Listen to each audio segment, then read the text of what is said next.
નમસ્કાર મિત્રો, હું ડૉક્ટર રોનક કડિયા, MCH પ્લાસ્ટિક સર્જન, હેલ્થ વન હોસ્પિટલ વસ્ત્રાલ ખાતે ફરજ બજાવું છું.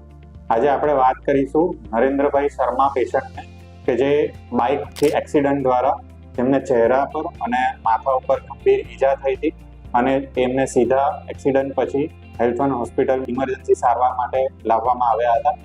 ઇમરજન્સીમાં તપાસ કર્યા પછી જાણ થઈ કે એમના આંખ, નાક અને ચહેરાના હોઠના ભાગ પર ગંભીર ઊંડાણ સુધી ઈજા થઈ હતી. એમના હાડકાના ઘણા બધા ફ્રેક્ચર થયા હતા અને એમની ડાબી આંખનો ડોળો ફ્રેક્ચરના લીધે નીચે પડી ગયો હતો, જેથી તેમની જોવાની દ્રષ્ટિ પણ જતી રહી હતી એ વખતે. એની સાથે સાથે તપાસ કરતા જાણ થઈ કે તેમના માથાના ઉપરના ભાગમાં પણ ગંભીર ઈજા થઈ હતી.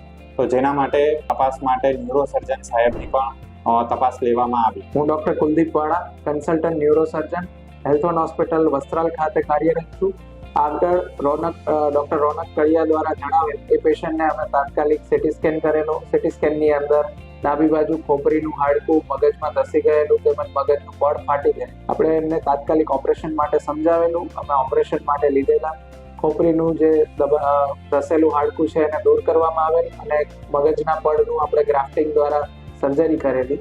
ત્યારબાદ પ્લાસ્ટિક સર્જન દ્વારા એમનું આગળ ઓપરેશન કરવામાં આવે. ન્યુરો સર્જરી ઓપરેશન બાદ પ્લાસ્ટિક સર્જરી ઓપરેશનની શરૂઆત થઈ, જેમાં ઓપરેશન દરમિયાન આંખની નીચેનું ડોળાનું હાડકું, ઉપરના જડબા અને નીચેના જડબાનું હાડકું બહુ જ ખરાબ રીતે તૂટી ગયેલું જોવામાં આવ્યું. ઓપરેશનમાં એ હાડકાને એમની યોગ્ય જગ્યા પર ગોઠવીને નાની ટાઇટેનિયમ મિની પ્લેટ્સ અને સ્ક્રૂ દ્વારા તેને ફિક્સ કરવામાં આવ્યા. આંખના ડોળાને બચાવીને એની નોર્મલ જગ્યા ઉપર ગોઠવવામાં આવ્યો. ત્યારબાદ ઓપરેશનમાં જે ચામડી ખરાબ રીતે તૂટી ગયેલી હતી એને પણ કોસ્મેટિક પ્લાસ્ટિક સર્જરી દ્વારા સરખી કરીને જોડવામાં આવી કે જેથી તેનો ચહેરો નોર્મલ વ્યક્તિ જેવો દેખાઈ શકે.